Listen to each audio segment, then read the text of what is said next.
কল্যাণী ইউনিভার্সিটির অন্তর্গত বিভিন্ন কলেজে বিভিন্ন প্রান্তে যে সমস্ত ছাত্রছাত্রী পড়াশোনা করছো এবং তোমাদের ফিফথ সেমিস্টারে পরীক্ষার পরে সিক্স সেমিস্টারে উঠেছো এবং তোমরা চিন্তা করছো নোটস কোথা থেকে সংগ্রহ করবে, তোমাদের কোনো চিন্তা নেই। আজই নিচে দেওয়া হোয়াটসঅ্যাপ নাম্বারে যোগাযোগ করো এবং তোমরা ফোনে কথা বলে নাও।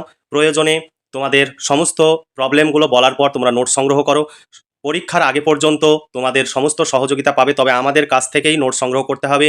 বাইরে কোথাও থেকে যদি নোট সংগ্রহ করার পর যদি বলো আপনার নোট সংগ্রহ করেছি, তাহলে কিন্তু কোনো রকমের সহযোগিতা পাবে না। তাই নিজের হোয়াটসঅ্যাপ নাম্বার থেকে নিজে নোট সংগ্রহ করো এবং তোমাদের কোনো সমস্যা হলে সেই নাম্বার থেকে মেসেজ করো অথবা ফোন করো, তোমরা সহযোগিতা পাবে। এবার চলো, আজকে তোমাদের বাংলা অনার্সের CC14 পেপারের সাজেশন নিয়ে উপস্থিত হয়েছি। আগামী 15 থেকে 1 মাসের মধ্যে তোমরা 4টি পেপারের কমপ্লিট সাজেশনের ভিডিও পেয়ে যাবে। সেই সঙ্গে যদি এই সাজেশন অনুযায়ী প্রশ্নোত্তরের PDF কপি পেতে চাও, সংগ্রহ করে নাও। ঘরে বসে 4 মাস 5 মাস ধরে পড়াশোনা করবে এবং পরীক্ষা দিবে। তোমরা বিভিন্ন প্রান্ত থেকে অনেক দূরে দূরে নোট সংগ্রহ করার জন্য তোমরা যাও এবং প্রচুর টাকা ব্যয় করো, সেই সঙ্গে প্রচুর সময়ের অপচয় করো। তাই সময় এবং অর্থের যদি সাশ্রয় ঘটাতে চাও, আজই এই চ্যানেলের সঙ্গে যোগাযোগ করো এবং সাজেশন অনুযায়ী প্রশ্নোত্তরের PDF কপি সংগ্রহ করো। তোমরা প্রচুর সময় পাবে, একদম কমপ্লিট নোটস 2, 5, 10 মার্কের সমস্ত প্রশ্নোত্তর তোমরা পেয়ে যাবে। এই প্রশ্নোত্তরগুলো পড়লেই পরীক্ষায় 100% কমন পাবে। এবার চলো দেখে নিই আজকের বাংলা অনার্সের CC14 পেপারের বড় প্রশ্নের সাজেশন। তোমাদের এই সিলেবাসে রয়েছে সংস্কৃত, বাংলা, সংস্কৃত সাহিত্যের ইতিহাস, ইংরেজি সাহিত্যের ইতিহাস ও লোকসাহিত্য। 5 ও 10 মার্কের প্রশ্নের সাজেশন 2024, সরি এখানে 2023 হয়ে গেছে, এটি 2024 হবে। এবার তোমরা প্রথমে তোমাদের যে নতুন সিলেবাস, এই বছরে তোমাদের নতুন সিলেবাস হয়েছে, সেই সিলেবাসটা আগে দেখে নাও। সিলেবাসে কি কি রয়েছে? সংস্কৃত সাহিত্যের ইতিহাসে রয়েছে কালিদাস, ভবভূতি, বাণভট্ট, শূদ্রক, জয়দেব। তারপরে দ্বিতীয় পর্বে রয়েছে ইংরেজি সাহিত্যের ইতিহাস। ইংরেজি সাহিত্যের ইতিহাসে রয়েছে শেক্সপিয়ারের নাটক, Wordsworth, Shelley, Keats, Charles Dickens, Eliot, Bernard Shaw. তৃতীয় পর্বে রয়েছে লোকসাহিত্য, লোকগীতি, গীতিকা, ছড়া, প্রবাদ, প্রবচন, ধাঁধা। এই ছিল তোমাদের সিলেবাস। এবার এই সিলেবাস অনুযায়ী 2024, এখানে তোমরা দেখতে পাচ্ছ 2024 সাজেশন। প্রথমে সংস্কৃত সাহিত্যের ইতিহাস থেকে তোমাদের সাজেশনের প্রশ্ন। তবে এই সাজেশন অনুযায়ী যদি প্রশ্নোত্তরের PDF কপি সংগ্রহ করতে চাও, যদি তোমাদের এই প্রশ্নগুলো ভালো লাগে তবেই সংগ্রহ করবে, নইলে সংগ্রহ করবে না। তোমরা নিজেরাও এই প্রশ্নগুলো উত্তর তৈরি করে পড়াশোনা করতে পারো। এই প্রশ্ন উত্তরের PDF কপির জন্য একটি পেপারের জন্য 250 টাকা পেমেন্ট করতে হবে। আর তোমাদের 6 সেমিস্টারে 4টি অনার্সের পেপার রয়েছে, 4টি পেপারের কমপ্লিট নোটস পেয়ে যাবে 900 টাকায়। তোমাদের পেমেন্ট করতে হবে। শর্ট প্রশ্ন, বড় প্রশ্ন কমপ্লিট উত্তর সহ পেয়ে যাবে। তোমরা মার্চ মাসের মধ্যে কমপ্লিট সমস্ত পেপারের নোটস পেয়ে যাবে। তাই তোমাদের কোনো রকমের টেনশন করতে হবে না, এখানে ওখানে তোমাদের ছুটে বেড়ানোর প্রয়োজন হবে না। এখানে যে আমি সাজেশনের প্রশ্নগুলো দিচ্ছি, এইগুলো পড়লেই তোমরা 100% কমন পাবে, কারণ তোমরা 5th সেমিস্টারে যারা আমাদের কাছ থেকে নোটস সংগ্রহ করেছো, তোমরা পরীক্ষা দিয়েছো, তোমরা নিজেরাই বুঝতে পারছো কতটা তোমরা কমন পেয়েছো। তাই দেরি না করে আজই এই পেপারের নোটসটি সংগ্রহ করে নাও 250 টাকা পেমেন্ট করে। বাকি পেপারগুলো কমপ্লিট হলে ভিডিও পাবলিশড হওয়ার সঙ্গে সঙ্গে তোমরা বাকি পেপারগুলো তোমরা সংগ্রহ করে নিয়ে পড়াশোনা করবে।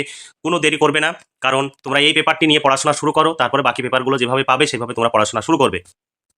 দেখো 1 নম্বর প্রশ্ন, বাণভট্টের শ্রেষ্ঠ রচনা কোনটি এবং কেন তা বিচার করে দেখাও। অথবা প্রশ্ন, বাণভট্ট রচিত কাদম্বরী গ্রন্থ সম্পর্কে একটি টিকা লেখো। ভীষণ ইম্পর্টেন্ট প্রশ্ন। এবার বাণভট্ট থেকে প্রশ্ন আসবে এই পরীক্ষায়। 2 নম্বর প্রশ্ন, গীতিকাব্য হিসাবে জয়দেবের গীত গোবিন্দ কাব্যের সার্থকতা বিচার করো এবং বাংলা সাহিত্যে তার প্রভাব আলোচনা করো। তারপরে প্রশ্ন, জয়দেব কোন সময়ের কবি, তার কাব্যে প্রেমের কোন পর্যায়ের কথা বলা হয়েছে, তার কাব্যের জনপ্রিয়তার প্রধান কারণগুলি আলোচনা করো বা কারণগুলি লেখো। এরপরের প্রশ্ন দেখো, কালিদাসের নাট্য প্রতিভার বিশিষ্টতার দিকগুলি আলোচনা করো। 4 নম্বর প্রশ্ন, কালিদাস কতগুলি কাব্য রচনা করেছিলেন, কাব্যগুলির নাম উল্লেখ করে সংস্কৃত সাহিত্যে তার গুরুত্ব আলোচনা করো। যেগুলোতে বেশি স্টার চিহ্ন দেওয়া রয়েছে সেগুলো বেশি ইম্পর্টেন্ট। স্টার দেওয়া প্রশ্নগুলো কখনোই তোমরা বাদ দেবে না, এগুলো খুব ভালো করে মুখস্থ করবে। ভবভূতির উত্তরামচরিত নাটকের মূল উৎস উল্লেখ করে এর বিশিষ্টতাগুলি দেখাও। 6 নম্বর প্রশ্ন, ভবভূতির নাট্য প্রতিভার পরিচয় দাও। তারপরে 7 নম্বর প্রশ্ন, মৃচ্ছকটিক নাটক সম্পর্কে সংক্ষিপ্ত আলোচনা করো। অথবা শূদ্রক কোন সময়ের নাট্যকার, মৃচ্ছকটিকম নাটকে তৎকালীন সামাজিক ও রাজনৈতিক প্রেক্ষাপট কেমনভাবে পরিস্ফুটিত হয়েছে তা দেখাও। এবার ইংরেজি সাহিত্য থেকে তোমাদের প্রশ্ন। ইংরেজি সাহিত্য থেকে যে সাজেশন ভিত্তিক প্রশ্নগুলো সেগুলো অবশ্যই তোমরা দেখে নাও। 8 নম্বর প্রশ্ন, ট্র্যাজেডির রচয়িতা হিসাবে শেক্সপিয়ারের কৃতিত্ব বিচার করো। ভীষণ ইম্পর্টেন্ট প্রশ্ন। 9 নম্বর প্রশ্ন, কমেডি নাটকে শেক্সপিয়ারের অবদান আলোচনা করো। বাংলা নাটকে শেক্সপিয়ারের প্রভাব আলোচনা করো বা প্রভাব সংক্ষেপে তুলে ধরো।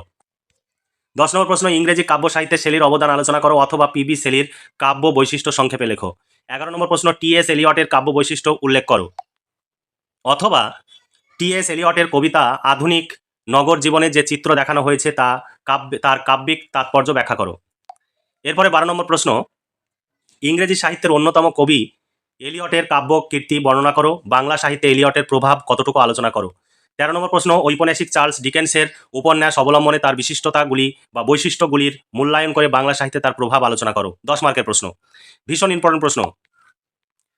তারপরে অথবা প্রশ্ন, চার্লস ডিকেন্সের যে কোনো দুটি গ্রন্থ সম্বন্ধে তথ্য ভিত্তিক আলোচনা করো।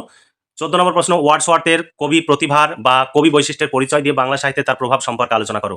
অথবা আধুনিক ইংরেজি গীতি কবিতার সূচনা করেছিলেন ওয়ার্ডসওয়ার্থ, কথাটি বুঝিয়ে দাও। 15 নম্বর প্রশ্ন, কিটসের 4টি কাব্যগুলির নাম উল্লেখ করে বাংলা সাহিত্যে তার প্রভাব আলোচনা করো।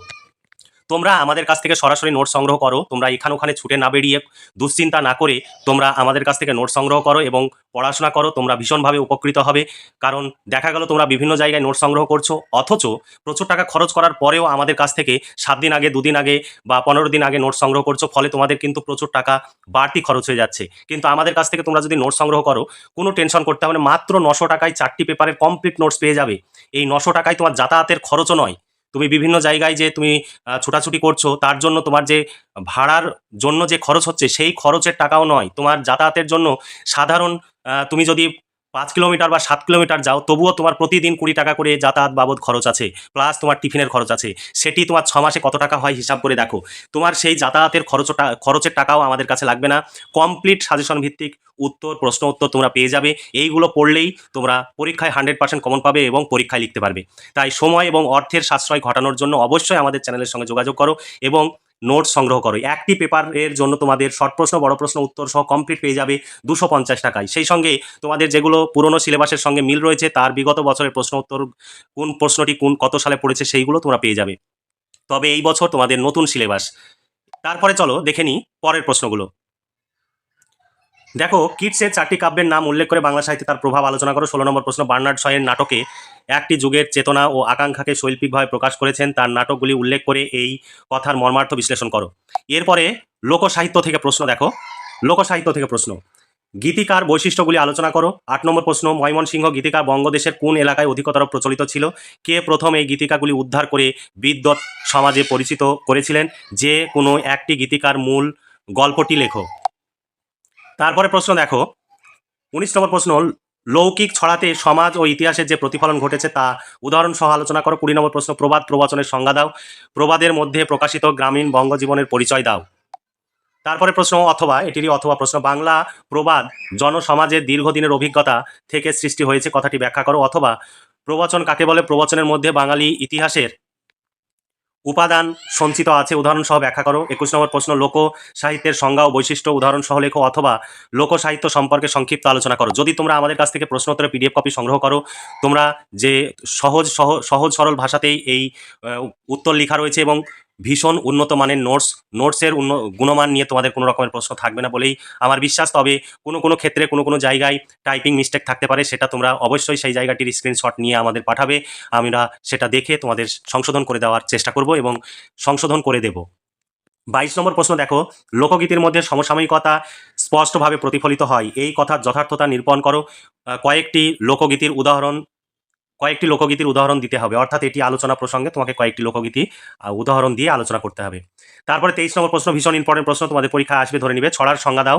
ছেলে ভোলানো ও ঘুম পাড়ানি ছড়ার সম্পর্ক উদাহরণ সহ আলোচনা করো। এটিরই অথবা প্রশ্ন, এইভাবেও প্রশ্ন আসতে পারে, বিভিন্নভাবে বাংলায় প্রশ্ন আসে, কিন্তু অনেক ছেলে মেয়ে প্রশ্ন বুঝতে না পারার কারণে পরীক্ষা লিখে আসতে পারে না।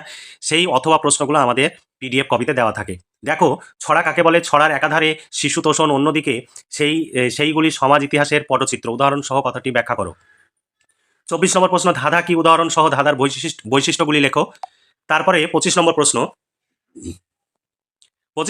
দেখো তোমার এলাকায় প্রচলিত যে কোনো 5টি ধাঁধা লেখো এবং তার ব্যাখ্যা লেখো। 26 নম্বর প্রশ্ন, বাংলা ধাঁধার মধ্যে একদিকে সমষ্টি চেতনা, অন্যদিকে লোক সাধারণের মননের চিহ্ন পাওয়া যায়, উদাহরণ সহ এই কথাটি ব্যাখ্যা করো। এটি 10 মার্কের প্রশ্ন।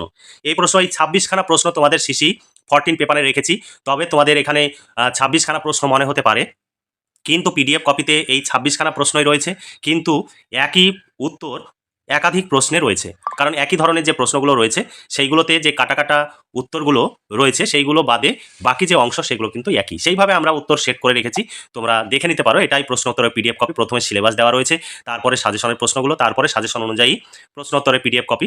এটি কোন সালে, কত সালে কোন প্রশ্নটি কিভাবে এসেছে সেই সালগুলো উল্লেখ রয়েছে এবং একাধিক অথবা দিয়ে প্রশ্ন তৈরি করা রয়েছে। পুরোটাই কম্পিউটার টাইপ, তোমাদের ভাবতে হবে না হাতে লেখা বা বইয়ের ছবি তোলা নয়। তাই কোনো রকমের দুশ্চিন্তা না করে আজই তোমরা যোগাযোগ করো। প্রয়োজনে ফোনে কথা বলে নাও, তবে ফোন করলে অবশ্যই সন্ধ্যের পরে ফোন করবে, কারণ এই টাইমটায় আমি ফ্রি থাকি। বাকি সময়ে বিভিন্ন সময় ব্যস্ততার কারণে তোমাদের ফোন রিসিভ নাও হতে পারে বা তোমাদের মেসেজের রিপ্লাই সঙ্গে সঙ্গে নাও আসতে পারে।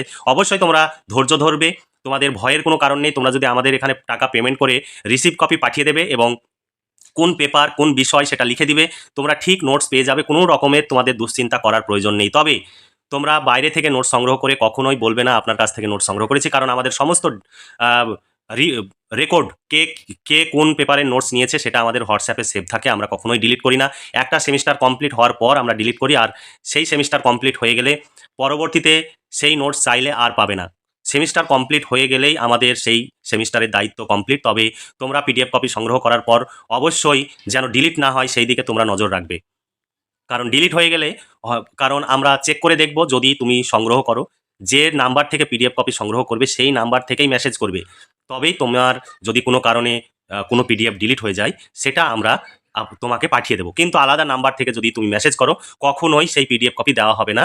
আর তোমরা অনুরোধ করবে না বা বিভিন্ন রকমভাবে ইমোশনালি তোমরা ব্ল্যাকমেল করবে না, কারণ অনেকেই হোয়াটসঅ্যাপে তোমরা মানে মানসিকভাবে নানা রকমের কথা বলে আমাদেরকে তোমরা ব্ল্যাকমেলের চেষ্টা করছো।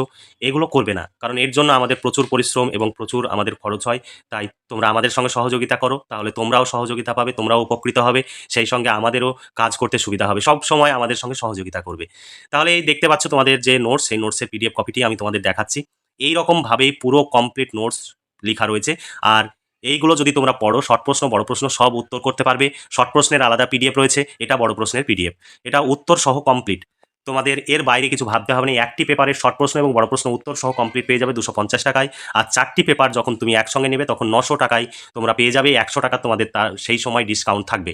আর এর চাইতে কম হবে না, কখনোই তোমরা কমের জন্য রিকোয়েস্ট করবে না। তাহলে আজকে এই পর্যন্তই। তোমরা ভালো থেকো, সুস্থ থেকো এবং খুব ভালোভাবে পড়াশোনা করে পরীক্ষায় খুব ভালো ফলাফল করো। এই শুভকামনা জানিয়ে আজকের ভিডিওটি এখানে সমাপ্তি ঘোষণা করছি।